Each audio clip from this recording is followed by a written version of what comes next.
L-aħwa fl-Awstralja, kull nhar ta' erba' fid-9:20 ta' filgħaxija fuq One. Quddiem folla ta' nies mill-isbaħ li attendit bi ħġara l-mass meeting tal-Partit Laburista f'jum il-ħaddiem fil-Belt Valletta, il-Prim Ministru Robert Abela nnota d-differenza fil-ħidma bejn iż-żewġ partiti politiċi brabta ma' pajjiżna. Beda billi fuq naħar rimarka kif barra minn xtutna, gvern immexxi mill-Partit Laburista żamm dejjem mal-poplu Malti l-ewwel u qabel kollox. Meta mmorru Brussell aħna nissieltu biex inġibu aktar għalikom, aktar għall-poplu tagħna. U fejn dak li joffrulna minn barra ma jkunx jott għal-familji, ma jkunx jott tan-negozji tagħna, nkunu sodi u ngħidu le, u nkunu kburin illi nkunu sodi u ma naqblux. Issa araw ħaddieħor jirtot, jotor meta l-Ewropa titkellem fuq l-għajnuna li qed nagħtu fuq l-enerġija u tgħidilna li rridu nwaqfuha. Il-Prim Ministru ma waqafx hawnhekk kif aċċenna riżultati ta' Gvern Laburista lokalment frott ħidma li ma taqta' xejn. Għal-ħaddiema fis-settur pubbliku żidiet fil-pagi, għall-pensjonanti tagħna żidiet fil-pensjonijiet, għall-ġenituri bit-tfal li jkomplu jistudjaw post sekondarja 500 fis-sena għal 3 snin. Daħħalna l-carers leave, daħħalna l-parental leave, zidna l-paternity leave. Ħaddieħor tafu x'kien għamlilkom, ħadilkom il-festi pubbliċi, aħna tajnihomkom kollha lura. Zidna children's allowance, ħaddieħor fil-gvern naqqasa kien. Tħallna likom biex tonqos l-inflazzjoni. Ħaddieħor meta kien fil-gvern kienu il-kaġun prim tal-oli tal-ħajja.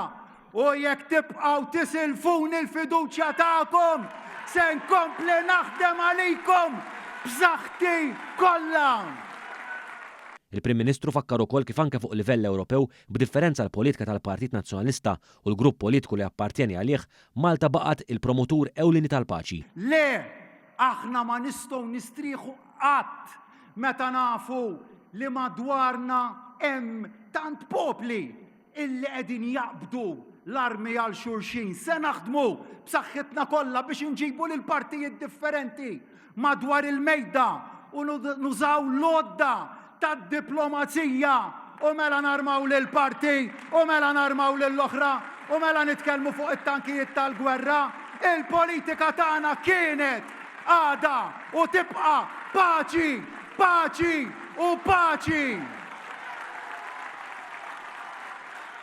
Intant fil-waqt li aċċenna l-legat b'saħħtu ta' ħidma ta' Gvern Laburista, il-mexxej Laburista sostna li dan il-partit għandu l-idejat favur pajjiż sabiħ bi kwalità ta' ħajja mill-aqwa. Qed inwettqu proġetti f'kull rokna ta' Għawdex u Malta fl-aktar żoni urbani fejn identifikajna u se nkomplu nidentifikaw artijiet li se jsiru spazji ħodor u miftuħa minflok ma jinbnew fil-ġonna u fil-park sana. Għandna lista twila ta' proġetti fejn jidħlu s-servizzi hemm ħemel sħiħ t'inizjattivi li ddaħlu biex naqdu n-nies fil-komunità. Dak huwa il-legat ta' Gvern Laburista. Bekk il-Prim Ministru temm id-diskors tiegħu billi sostna li dan jibqa' l-moviment li huwa l-garanzija ta' progress għal poplu Malti Wawċi. Għalhekk sostna li mill-ġdid fit-8 ta' Ġunju reġa' għandu bżonn l-għajnuna tal-poplu kollu. Issa reġa' għandi bżonn l-għajnuna ta'kom, kunu intom li tagħtu s-saħħa dal-moviment. Ħalli nkomplu triq ta' suċċessi li ksibna l-kol flimkien. Ejja nitilqu minn hawn ban wieħed li fejn l-apatija nibdluha f'enerġija. Ejja nikkonvinċu aktar u aktar nies jingħaqdu magħna għax Malta tagħna jixirqilha tkompli tirnexxi bikom miegħi u warajja, konvint li għal darb'oħra se nerġgħu nagħtu is-saħħa lill-ħaddiem, is-saħħa lill-Lawċin, is-saħħa lill-Maltin.